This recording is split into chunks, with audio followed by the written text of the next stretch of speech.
Welcome everyone to Talking Hands. I'm Welcome, Prodigal guys. Fool. I'm joined by my co-blogger on the Prodigal Guide, Straight Six.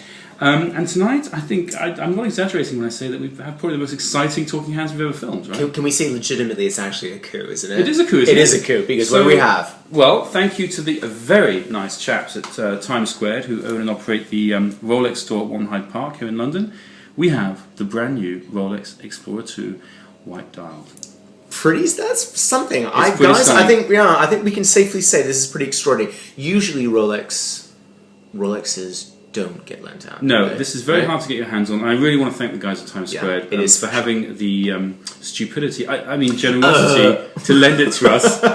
Great store, by the way, if you're in London. Go and check it out. 3,000 square feet of retail space dedicated to Rolex. They even have their own Rolex purpose-designed workshop on site. It's a very impressive store. And workbenches, don't they? Indeed, workbenches. Which is then the whole thing, the pressure testing. But enough about the store. Okay. I want to focus on this watch. Wait. So, with his wall of Rolexes and his brand new shining Explorer 2, I thought it'd be only fair What did you bring? bring a competitor to the party. Ooh, Folks, it's the this? previous gen Explorer 2 white face. Well, it's called for a drink. This is brother against brother. It's the bigger, it's the smaller. Cain against It's Abel. the younger and it's the older. And they're all here tonight for your viewing pleasure. Why don't you make way, big guy? Let me put your little sibling down, huh? So, the new Rolex Explorer 2 white dial and the previous gen. And a terrible cough from me, my apologies. This is going to get very interesting. Here we go. To me, the main good point is the minute you pick it up, it just reeks of quality. Now, I know this is an odd thing to say because everyone always associates Rolex with quality, right? Yeah. And you do. And so I've got this sort of selection of watches here, but this is my GMT Master 2. I've had it for many years. I've always considered it to be a high quality watch. Let me tell you something. When you pick this up, after you've been handling the new Explorer 2, you think this is a cheap copy or something. But can I tell you and something? the main thing, okay. well, the main differentiator is the bracelet. The bracelet feels terrible on these old models when you compare it to the new bracelet that they put on this Explorer 2, and which, by the way, they had fitted to the new Explorer 1 as well. But it just reeks of quality. It's fantastic. It's so solid. It has a weight difference to it that the previous generation sports models simply don't have. So I think Rolex have made huge improvements on the quality of the bracelet. Well, now look. So I'm sorry, guys. This is not going to get particularly diverse in terms of opinion, but I would fully agree with the Fool. He's absolutely spot on that we're in an altogether different bracket of feel here.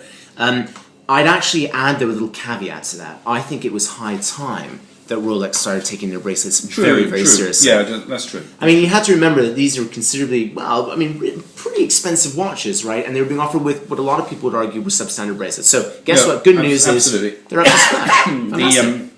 Now, just while we're talking about quality, I think it's important to remember that this benefits from all the other technical enhancements that we saw in the Explorer last year. Yeah. So you got a new in-house movement, the 3187. Yeah. Excuse me. You got the Paraflex shock absorbers, the non-magnetic Paracom hairspring. And by the way, I have no idea what these things are. I just know they sound damn impressive. Yeah, they sound great. It just helps to improve reliability and shock resistance. Yeah. You got the new Oyster class, the Oyster Lock class that we talked about, the Easy Link comfort extension, all of that sort of stuff. Okay, but what you also have is something else. Well, this is the thing. Everything I've just talked about, no one actually notices. What you notice straight away when looking at this thing is the cosmetic difference. So they've supersized the case to 42 mils. Deep inhale, okay. And of course they put a maxi dial on there.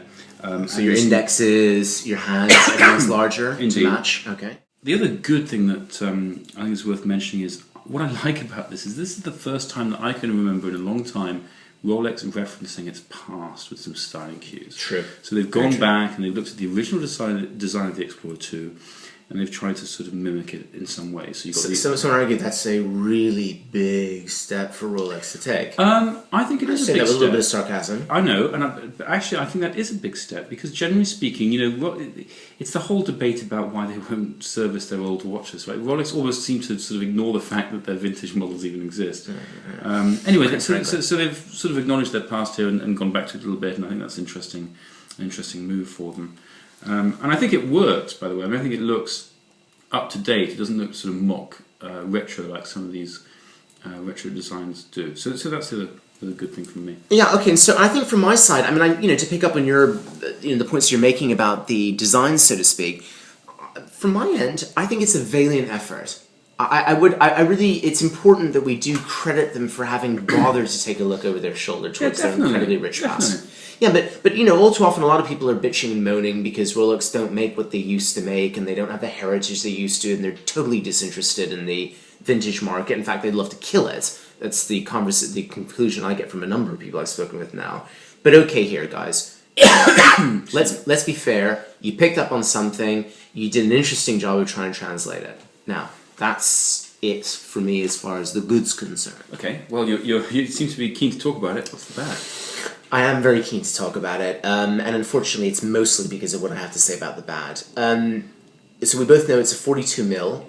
That to me looks and wears like a 44 or even a 45 mil. It does look chunky on the wrist. I spent some time with it on my wrist, and it is chunky. And I think it would help. It would help if folk probably see from the time for that wrist shot. Okay, who was it? Chris Swan. He's always moaning, "Where's the wrist shot? Give me the goodies. Give me the thing." We're gonna let the big fella wear it because his wrist is significantly bigger than mine and more appropriate. So yeah, if you move up there. Okay, and so if you guys are already getting, I think, probably a sense of how that wears there. And then maybe what we'll do is, look, if you can you turn it to the side so they can get a side image as well? Not without breaking my wrist. No? All right, can you do that? Come on, bend over. Come on, give them the goodies. No, I can't. No, you can't do it. All right. In any case, folks, I think maybe you can get a glimpse of it there. We're not being too successful in that respect. Okay, but give them the dial. What's happened here, of course, is in giving us the maxi case, they've had to give us a maxi dial. In giving us a maxi dial, they've had to give us maxi hands. In giving us maxi hands, what they've done, in my view, is a triple aesthetic design fault. I don't understand... As compared to the original, which... Well, hang on, this is not the original. Well, the original, excuse me, as compared to the previous gen. Nothing more than the previous gen. Yeah, so the previous gen, no, you're right, sorry, I stand corrected. The previous gen was, for lack of a better word, perfectly proportioned. Everything was in balance. There was total equilibrium between the indexes, the case, the bezel, the hands. You cannot reasonably explain to me why everything has to be so large on this. Is it because we've suddenly become blind over the last couple of years? No, it's because the trend is for larger watches and they're following the trend. And by the way, they're not following it anywhere nearly as fast as some of the other mainstream brands. Well, yeah, but excuse me, they're being typical Rolex about it. Yeah, they're taking their time, and guess what? They're arriving late to the party. The last time you and I looked on the market, everybody was being much more subtle, much more restrained. When we line this up next to, the Daytona... take a look at this, guys. Hold GMT on. GMT Master 2, come on. Gen... Right?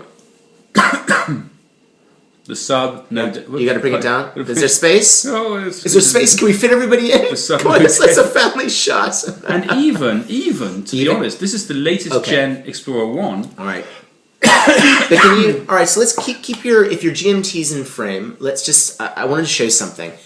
Look what, no, keep the Explorer there. Oh, that's good.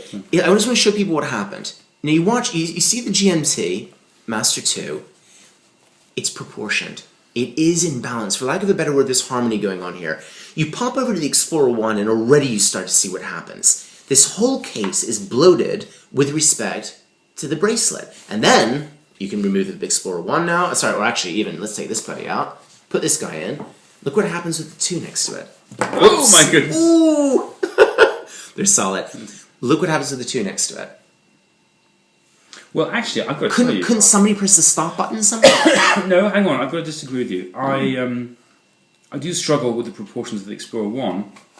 I think the Explorer 2, from that perspective, is much more of a better success. Job. The bracelet looks better integrated than on the Explorer 1. I don't know why, I guess it's slightly wider, I'm not sure, we'd have to look up the specs, but I think it looks better. Well, okay, so the bracelet to lug ratio is okay, but the reality at the end of the day is it's still a pretty massive. It is a hefty watch. Now, it's I basically agree with you. It is too large. It is too large, unnecessarily so. Especially when you line it up. Incidentally, I mean, I do think that this Explorer 2 white dial, this previous gen, is probably about as perfect as it gets when it comes to Rolex design. Well, I would have this over a Sub. I'd have this over an Explorer. Can you be any more specific as to why? Well, just because it just distills everything that's good and quintessentially Rolex, and in a really subtle shape and set of design cues, and it just really, really works. I said it before, and I think you remember this. For me, it's really the steel bezel that does it. Because look at all the others, right, guys? Look, we've got 2 previous gens here. GMT, Master 2, the Sub. Those are great, but you recognize them because of the coloring of the bezel. I think it's an incredible elegance that goes with having this brushed steel bezel. We argued, of course, before this perhaps a tad too polished. Wouldn't that be an easy fix for a Daytona? Brushed steel bezel. Yeah. In any case, all right. So we've done there with that. Are you kind of with me when it comes to where we come out on this? I agree with you that it's too large. I also have a problem with two things. Well, one thing. It's all the hands. I have a problem with the hands. The hands on this are just comically large. Mrs. Fool said it looks like a Pops watch. She's not wrong. Yeah, the hands have no subtlety. In fact, the whole watch has no subtlety, but the hands in particular are just very fat. And then the other thing about the hands is that second time zone orange hand. The orange is perhaps just not the right colour. It just looks almost toy-like. Yeah, it doesn't work. If I can intervene just for a second, he's right. The colouring on this is a tangerine that, for me... And by the way, there may be experts out there who prove us wrong. They may say this is exactly the same colour that you'll find even today on the vintage Explorer 2s, the first ones. Oh, it probably is. But I don't know. There's something about them, at least certainly the ones that I've been presented to, that looks several shades darker, maybe due to aging, whatever. It doesn't matter. The point is, it lends it more seriousness. A little bit, by the way, like the red that you have on the hand of the previous gen. To be fair, I think it's important to point out, I think white is the best colour for the previous gen Explorer 2. We agree. And I think black is the right colour for the new one. I'm totally with you there. Because when this is black, the orange hand works a lot better, and of course the markers work a lot better. Because of their black edges, they have the appearance of sort of floating above the dial. And so do the hands, right? Yeah. And so you don't see it. That's right, and it's a very cool effect. Okay, so, but it doesn't. But it's not a dramatic reduction of the that's right. size. And frankly, you can't design a watch that doesn't work in one colour variation. You've made a mistake if you've done that, right? So it's a very good point. But the black one's certainly more successful. The other thing, by the way, is something that most people will not notice when they're in the shop. It's the colour of the lume that's used on the watch. So this seemed to bother you. It didn't bother me at all. Guys. So this is something that maybe you can take a pick of, and we'll intersperse it in the commentary. But the new one uses the Super Luminova, if I'm not mistaken, which has a kind of a mouthwash minty blue color to it. It's like you just washed its teeth. Like it's fresh and clean and pure and coming out of somewhere nice, totally unlike us. Whereas the older ones, as you guys all know, had this great, bright, electric lime green. It's kind of funky, it's a bit zany, but it has consistency. The very oldest Rolexes that you can buy in which you can still see the lume have that same lume color. I like that. I like it. And I'm not sure I like where this has gone. If I'm not mistaken, by the way, I know why this bothers me so much. Timex on their Indiglo watches use this same color You're going to bring of Timex lume. into it? I am. Guys, I'm sorry, I just totally remembered now. Look at the Timex Indiglos. That's the same color that you get on this. I'm sorry, that's not a good association to have. You're not going to tell me you couldn't get a lume in any color you wanted on this watch. They chose that. Bottom line. The bottom line, guys, is... Would you recommend it? I would recommend this to anybody who's sumo or Samoan sized. Apart from that, I'd say forget it. And I'd say take a look at these. The last of the previous gens. With particularity that it's got the Rio, or the Rio, as you'll describe it, with the Rolex lettering. And it's got the 3186 movement, which a lot of people are calling a future classic. Okay, it's worth also mentioning, I think, at this stage, that the new Explorer 2 is almost £1,000 more expensive, even new from the dealer than the previous gen. Yeah, guys. And so I can, if memory serves me right, when I went and I bought this particular Explorer 2, because yes, it is indeed mine, this one was shown to me, and the price difference between the two was about 12 or 1,300 euros. So you're bang on £1,000 difference. You'd definitely go for the old. For me, I would recommend this to you tonight. And most particularly because of what you said, which I thought was very true. This distills the essence of the Rolex sports watch for me in a way that, well, by the way, looking at this, we won't see again for a while. We're going to have to wait several product cycles before it comes around again. I hate doing this, but I agree with you, and you feel a bit torn about it, though, huh? I'm less clear about it than you. I mean, there's a lot to like here, I think. There really is. And as I said in the opening remarks about the good, it's just the sheer quality of this thing, the weight, the feel. It just feels, a notch above. And we've talked about all the mechanicals that you get. Genuinely speaking, this is, from a technical perspective at least, an upgraded product, right? There's no doubt about that. We agreed. But I do agree that aesthetically it's not the success that the previous gen was. It just isn't. It looks a lot better on me than it does on you. Yeah. And the reason for that, of course, is size. Fair enough. You've got much bigger wrists. And okay, I mean, I get this, by the way. For the large guys on whom this will look quite silly. If you're a sumo wrestler or, say, an American, then this is No, don't say that, because they're kind of like our largest viewer audience. I apologize to all my American brethren for that last remark. But, So if it was me, and by the way, this is actually even putting the price difference aside, I'd definitely go previous gen. You go for that as well? Yeah. And by the way, I'd strongly encourage you to make your way to the Rolex store at 1 Hyde Park, Times Square, and ask them for it. Hopefully they've still got some kicking about. All right, well, so listen, guys, I mean, we're glad to say that we came to some kind of conclusion here tonight, and it's, for once, a combined one. The Fool and Straight Six agree. Thank you for joining us, guys. Thanks for coming. Thanks for being patient with this cough. Yeah, tune in next time where hopefully the drink will have alleviated my cough. We'll still be drinking. And we'll hopefully have a wall of something nice in the background. But this, I've got to admit, guys, I love looking at it. Hopefully you do too. Oh, can we do it just before we end? Yeah, go tell me. You can have any watch here. What are you going to pick? Quick. Anyone, forever and ever? Any watch. It's your only watch from now on. What are you going to wear? I'll stay with this. Okay. I'll still stay with it. But can I tell you what my close second would be? This little puppy. No date sub. Look at that. It's a 1460M, I think. You know what would be lovely is us as Rolex lovers that we would finally get our serial numbers in order. It would be lovely if we had any sort of horological knowledge at all. Really. It would be really great.